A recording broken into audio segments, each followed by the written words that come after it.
ভারত আবারও বাংলাদেশি নাগরিকদের জন্য ট্যুরিস্ট ভিসার আবেদন গ্রহণ শুরু করতে চলেছে। দীর্ঘদিন পরে সিদ্ধান্ত স্বস্তি প্রকাশ করেছে ভ্রমণ প্রেমী ও সাধারণ মানুষ। কবে থেকে আবেদন করা হবে এবং কি জানানো হয়েছে দেখে নেওয়া যাক।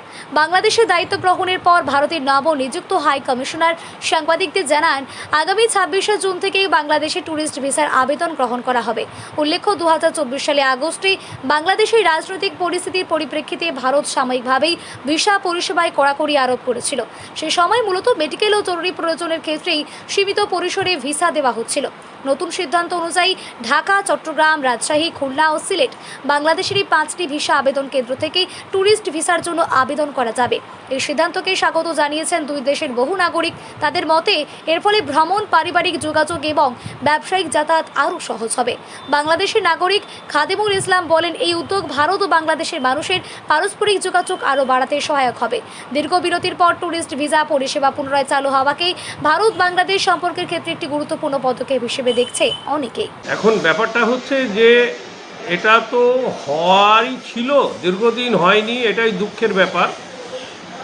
হয়নি তার কারণ হচ্ছে দুই দেশের রাজনীতি, বিশেষ করে বাংলাদেশের অভ্যুত্থানের পরে সেখানকার রাজনৈতিক যে উৎপীড়ন, তার কারণে ভারত বিদ্বেষী সব রাজনৈতিক নেতাদের বড় বড় ভাষণ, সেই সব কারণে দীর্ঘদিন প্রায় 2 বছর এটা বন্ধ ছিল।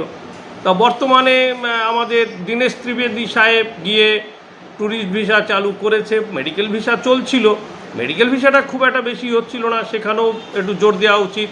কারণ চিকিৎসা বাংলাদেশে অ্যাকচুয়ালি কোনো চিকিৎসা নেই, চিকিৎসা করতে কাছাকাছি অল্প খরচে ভারতবর্ষই তাদের বেটার। তা সেই জায়গায় তারা বঞ্চিত হচ্ছিল ভিসা কম হওয়ার কারণে।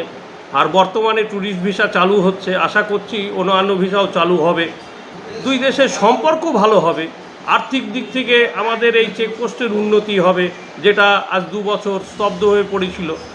আশা করি সব দিকেই ভালো হবে এবং ভালো হওয়া উচিত বলে আমি মনে করি।